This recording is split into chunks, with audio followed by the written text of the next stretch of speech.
그 뭐 이렇게 얘기하니까 더 궁금해져요. 우리 정선 교사님 구체적으로 제 생각에는 뭐 이제 의료 예, 선교 쪽을 하실 것 같은데, 네, 예, 중요하세요. 뭐, 여기까지.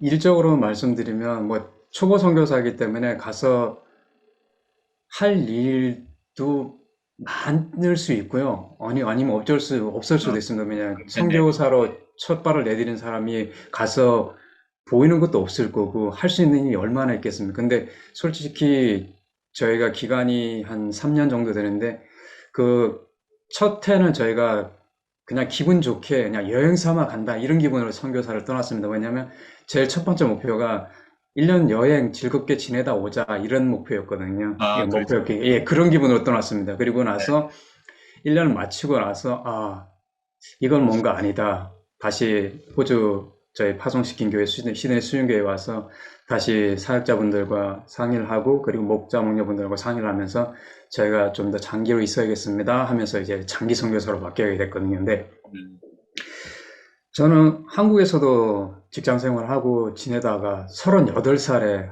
호주로 떠났거든요. 유학이랑 갈 길을 가면서. 네. 그리고 호주에서 한 10년을 살다가, 그리고 나서 캄보디아로 갔는데, 처음에 갔을 때 캄보디아 1년 동안에 그 삶이 정말 가장 평안했습니다. 어, 제 인생 중에서. 네.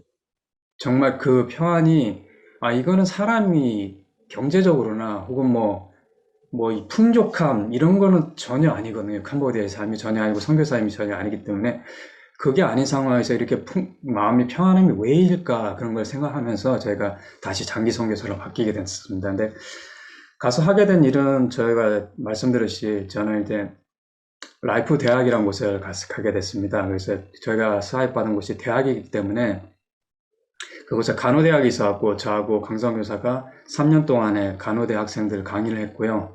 네. 그러면서 저는 또 나머지 2년 동안은 부학장 학장으로서 자리를 하면서 그쪽 행정직도 같이 겸하게 됐습니다. 그러면서 캄보디아 분들하고 혹은 다른 외부 교수님들하고 현지인 교수님들하고 현지인 분들하고 이제 일을 같이 협력하면서 하게 됐고요. 그리고 황성경 교사는 그쪽에 있는 라이프 인터내셔널 스쿨이라고 국제학교가 있습니다. 네. 그쪽에 이제 보건교사가 필요해갖고 음, 보건교사직도 같이 하면서 그렇게 지내면서 내부적으로는 그런 학생들을 가르치는 사역을 하게 됐고 네. 외부적으로는 이제 그 캄보디아에 있는 지역 주민들을 찾아가면서 음, 좀 빈민한 곳이나 혹은 섬마을에 찾아가면서 그쪽에 있는 사람들한테 진료를 보면서 그리고 약을 나눠주는 혹은 음, 좀 더 치료 혜택이 필요한 분들 계시면 그분들을 이제 헤브론 병원으로 음, 연결하는 그런 역할을 했습니다. 네. 그러면서 3년을 지냈는데요. 그러면서 일을 하다 보니까 솔직히 사역적인 일은 저희가 좀 했던 것 같습니다. 가르치는 일뿐만 아니라 행정적인 일도 했고 해외에 있는 교수님들, 간호대학교 강의를 해주시는 교수님들이 주로 계셨는데 그분들이 한국 교수님도 있고 홍콩, 싱가포르, 호주, 미국, 캐나다, 영국 교수님들이 대부분 있었어요. 그러니까 그분들하고 통해서 캄보디아에 있는 학생들에게 좀 더 도움될 수 있는 방안을 좀 마련하고자 했습니다. 왜냐면 그때 아시다시피 2019년부터 이제 코비드 19이 터졌지 않습니까? 그래서 그때부터도 저 라이프 대학도 어쩔 수 없이 2020년부터 이제 온라인 교육으로 다 바뀌게 됐거든요.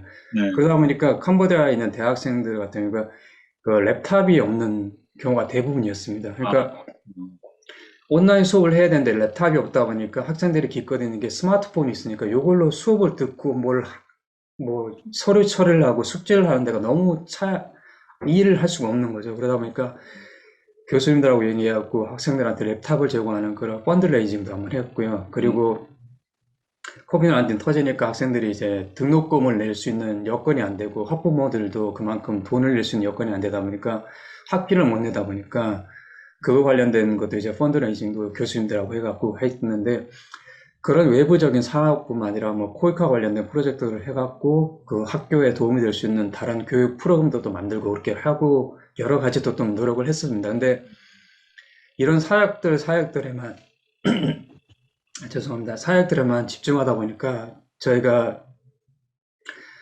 가족적인 문제 때문에 한국에 지금 들어와 있는 상황에서 조금 캄보디아하고 떨어져 있다 보니까 지나왔던 삶을 되돌아볼 수 있는 시간이 있습니다. 네. 캄보디아 그 현실에서 모든 걸 닥치고 제가 보고 해야 될 일에만 집중하던 삶에서 조금은 이제 떨어져 있어 멀리 와 있다 보니까 저희가 지내왔던 삶이 뭔가 빠진 게 있다 이런 게 느껴지고 그런 감에 대해서 회개를 할 수 있는 기회를 주시더라고요. 그게 뭔가 생각해 보니까 제가 놓쳤던 게 있더라고요. 그게 바로 사람이었습니다. 네. 저희가 사역에만 집중했고 뭐 일적인 면에서는 참 잘했을 수 있습니다.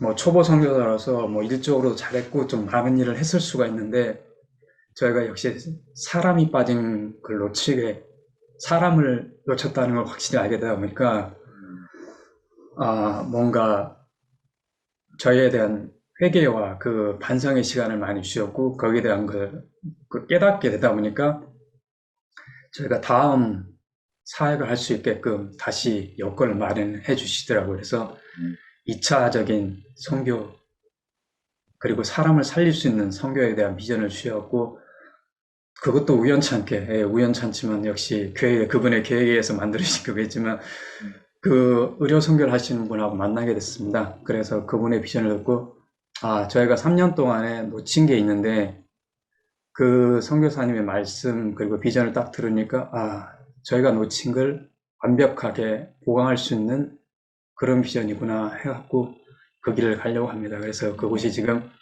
아프리카 동쪽의 섬나라에 있는 마다가스카르로 갈 예정입니다.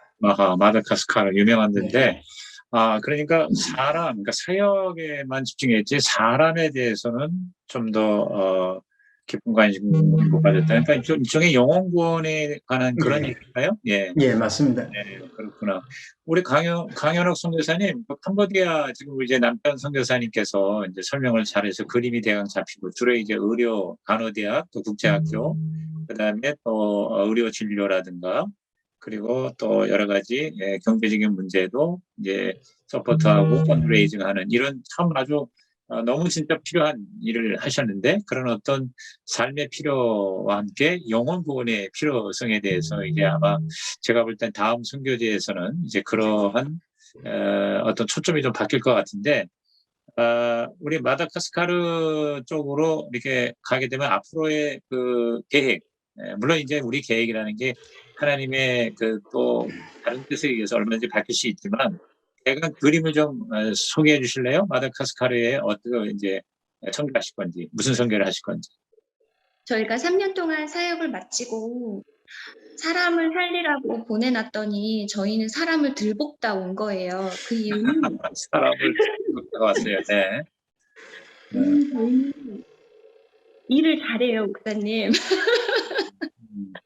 일을 잘하다 보면 잘하려고 하다 보면 사람을 볶아야 돼요. 그래야 일이 되잖아요. 저희가 여러 가지 사업들을 하면서 사람 정말 그 현지인들을 많이 괴롭혔어요. 그래서 일적으로는 잘 됐을지 모르겠지만 그 사람들은 안티크리스천이 됐을지도 모른다라는 생각이 들어요. 그 정도로. 그래서 그 마음적으로 참 너무 많이 회개가 되고 하나님 저는 선교사가 참 하는 게 좋은데 나는 너무 좋은데 내가 하면 안 되겠어요. 그랬어요. 그런데 하나님께서 그래서 이제는 이제 그만해야 될 것 같다라는 마음을 주셨어요. 그래서 그러면 이제 그만해야 되겠다. 이제 그런 생각을 했어요. 그 하나님께서 너는 왜 선교사 하고 싶니? 이제 그런 것도 또 마음속으로 물어보셨어요. 그런데 저는 시골에서 살으려다 보니까 저는 이제 호주에서 살고 서울에서만 지내다가 이제 가족들 때문에 시골로 내려갔어요. 하나님, 내가 이렇게 시골에서 썩을 순 없잖아요. 그랬어요. 그랬더니 하나님께서 그럼 너는 선교지에서는 썩을 수 있고 왜 시골에서는 썩을 수 없니? 그러시는 거예요. 그래서 그거는 폼이 안 나잖아요. 그랬어요. 제 마음이 딱 들킨 거예요, 하나님한테. 나는 나의 영광을 위해서, 나의 사역을 위해서 내가 빛나는, 내가 잘 되고자 하는 그런 것 때문에 일을 했던 거지, 나는 하나님의 일을 하지 않은 거예요, 결과적으로는. 그래서 하나님한테 정말 너무 죄송했고, 그동안의 시간들이 너무 이제 후회가 되고, 회개도 하고, 그런 시간들이 지났어요. 그래서 내가 이제는 어디서 무슨 일을 하든지 내가 우리 교회에서 배운 것처럼 그 한 영혼을 하나님 앞에 데려다 놔야 되겠다. 이제 그런 마음을 결단을 하게 되었어요. 그래서 저는 선교사 안 하나 보다 하고 있었는데 갑자기 마다가스카르 그 의료 선교사님께서 요거 조금 직전에 이제 이원준 선교사님 우리 남아프리카에서 열심히 사역하고 네, 계시잖아요. 그 네, 이원준 선생님이 이제 한국에 오셨을 때 이제 우리 에어 앰뷸런스 타고 오셨잖아요. 그때 네. 정말 너무너무 피눈물 나게 기도를 했어요. 그 이유는 뭐냐면 참 이게 하나님께서 처음부터 계획을 가지고 계셨다라는 건 저는 너무나 확신하는 게 이원진 선교사님께서 2018년도에 호주에 이제 세미나를 오셨어요. 컨퍼런스 오셨을 때 그때 하트 어택이 오셔가지고 이제 병원에서 굉장히 고생을 하시다가 퇴원하시고 저희 집에 오셨어요. 근데 아, 저희는 그때가 캄보디아로 파송받기 직전이었어요. 아하, 네, 그래서 저희가 이원주 선교사님 부부와 같이 이제 목포 타고 이제 같이 저희 집에서 지내게 되는 계기가 있었어요. 그런데 그때 이원준 선교사님이 저희한테 하셨던 말씀이 있어요. 내가 27년을 아프리카에서 사역을 했는데 교회도 지어보고 뭐 학교도 세워보고 뭐도 해보고 뭐 우물도 파보고 에이즈 사역도 해보고 뭐 이러저러 27년간의 사역을 했는데 그 선교사 없어지면 그 사역 다 없어진다는 거예요.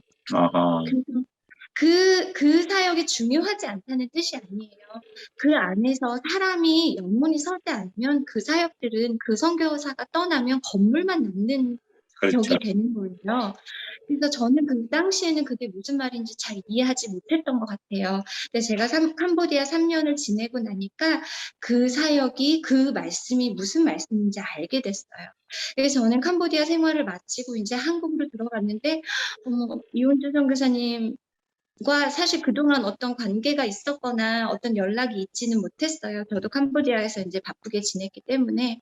근데 이원종 교사님이 그렇게 아프셔서 나오신다고 하시는 거예요. 그러고 나서 유해숙 사모님이 먼저 퇴원을 하셨거든요. 근데 저희 집에 또 모시게 됐어요, 저희가. 어, 그러니까 퇴원 차으실 때마다 저희랑 있게 되시는 거예요. 근데 그때 에어 앰뷸런스 타고 나오셨는데 제가 그때 하나님께 하나님 나도 그런 에어 앰뷸런스 타고 그런 선교사님들 꺼내오고 선교사님들 치료하는 그런 사람 되고 싶어요라고 하나님한테 그때 기도를 하고 저는 싹 잊어버렸어요. 그랬는데 이번에 마다가스카르 의료 선교사님께서 저희 이제 정선교사님께 오퍼를 해요. 그 오퍼를 하면서 사실 그게 이제 저희가 만났을 때 너무 떨리고 두근거렸어요. 왜냐면 이거 하나님 또 부르시는 건가? 하나님이 우리 또 부르시는 건가? 이런 마음 때문에 너무너무 떨리고 설레었고 두렵고 그랬어요. 그래서 그때 집으로 돌아와서 하나님한테 이제 하나님 앞에 그 금식을 하면서 기도를 했어요. 그런데 이사야서 43장에 마다가스카르는요, 아프리카인데, 그 마다가스카르 그 애니메이션 영화 있잖아요, 네, 목사님. 그 안에 사자, 기린, 하마, 원숭이, 뭐 이런 얼룩말 이런 것들이 있거든요. 근데 실제로 마다가스카르에는 사자가 없대요. 그 음, 동물들이 다 없고, 거기에 나오는 동물들은 원숭이만 있대요. 긴 꼬리 원숭이만. 나머지 동물들은 사실 아프리카지만 그 섬에는 없대요. 그래서 이태원 선교사님께서 그 마다가스카르 선교사님께서 거기는 아프리카인데 사자가 없어요. 이렇게 말씀을 하시는 거예요. 그렇군요. 그랬어요. 금식을 하면서 이사야서를 읽게 되었어요. 43장에 보니까 사자가 없고 이렇게 나오는 거예요. 그럴 때 우리가 딱 드러나는 죄송합니다. 촉이 있잖아요. 사자가 없고 마다가스카르 사자 없다 그랬는데 이제 그런 마음이 딱 들었어요. 그래서 사자가 없다고? 그러고 이제 다시 1장에서 43장을 넘겨보니까 섬들이 섬들아 섬 이러면서 섬이 3번이 나오는 거예요. 하나님이 섬으로 가라는구나 라는 거를 제가 정말 확실하게 알았어요. 그런데 이거는 나만의 착각일지도 모르잖아요. 아무리 하나님께서 말씀으로 말씀을 하셨지만 착각일지 모르기 때문에 제가 성경책을 딱 덮었어요. 너무 두려운 마음이 들어서. 그래서 우리 담임 목사님한테, 우리 목사님한테 이제 카톡을 보냈어요. 목사님, 그 당시 저는 한국에 있었어요. 목사님, 저 교회 가도 돼요? 목사님, 웰컴이라고 답장이 오셨어요. 그래서 제가 지난달에 이제 시드니로 들어왔어요. 시드니로 들어온 이유는 목사님, 저 이런 부르심이 있는 것 같은데 이거 잘 모르겠어요. 그리고 이제 제가 80%, 90%는 확신을 하는데 이게 정말로 하나님께서 부르시는 건지 아니면 저 혼자 생각인지 컨펌이 필요해요. 이제 이렇게 목사님한테 말씀 나누고 했는데 저희 목사님도 너무 당황스러운 거예요. 캄보디아에서 평신도가 갑자기 아프리카라니. 저희 목사님 사실 저희한테는 목사님이라기보다는 정말 부모님 같은 저희를 영적으로 낳으신 분들이시잖아요.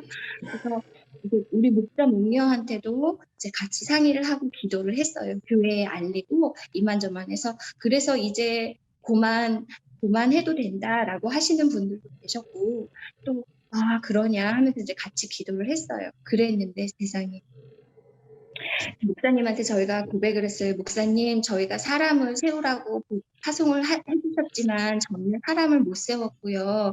사람을 들볶다가 왔어요. 이제 다음에는 영혼 구원에 조금 이런 얘기들을 하면서 저희가 가정교회에서 생명의 삶을 영어로 가르칠 수 있는 수업을 이제 휴스턴이나 아니면 이제 어딘가에서 들을 수 있었으면 좋겠어요.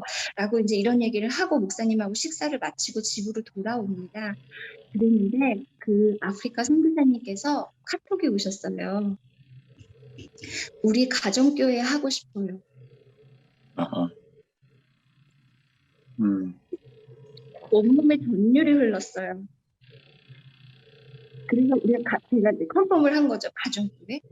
이분들이 정말 가정교회 아시는 분들이야? 이제 이런 마음이 들어서 제가 컨펌을 했어요. 안 그래도 저희 목사님과 그 생명의 삶을 선교사를 위한 생명의 삶 세미나 얘기를 하다가 왔는데 했더니 저희는 최영기 목사님으로부터 직접 세미나를 들었고 휴스턴에서 세미나를 들었고 그분들의 아드님 중에 한 분이 미국에서 공부를 했는데 사모님 살아생전에 많이 예뻐해 주셨고 목사님, 최영기 목사님의 이제 따님 되시는 분이 하시는 목장, 그러니까 목녀님, 사위 되시는 목장, 거기가 마다가스카르 목장이라는 거예요. 그래서 제가 그 카톡을 캡처를 해서 우리 담임 목사님한테 보내드렸어요. 저희 담임 목사님은 최영기 목사님의 최만 꺼내도 오케이. 껌뻑하시는 분이기 때문에 목사님도 제가 이제 카톡을 이렇게 우아하게 말하지 않았고 캡처를 해서 보내드리고 목사님한테 목사님 대박 이렇게 보냈어요. 그러니까 그 순간에 그거는 하나님한테 컨펌이라는 게 너무너무 이건 어떻게 세상 말로 빼박이죠. 그래서 하나님께서 짜신 판이 맞구나 하고 이제 저희와 비전이 같고 저희가 이제 아프리카에서 가정교회 사역을 좀 해보려고 물론 저희는 의료 선교사예요. 저희는 의사고 간호사고 거기서 이제 사람의 생명, 목숨을 살리는 일에도 그 나라 의료 시스템에도 이바지를 할 거지만 저희는 그 무엇보다도 거기서 그 영혼들을 하나님한테 데려다 놓는 거, 하나님 앞에 데려다 놓는 거, 저희는 거기에 정말로 집중하고 싶어요. 네. 아이고, 말씀만 들어도, 진짜 하나님의 그 플랜, 흥미진진하게 느껴지고요. 지금 그렇게 말씀하신 하나님의 부르심에 대한 확신, 그 이상으로 놀라운 역사가 일어날 것 같아요. 마지막으로 우리 장현욱 선교사님, 이제 아프리카 선교사 언제 예상이 됩니까? 별로 가시게 되면 앞으로 얼마 있다가 하시나요?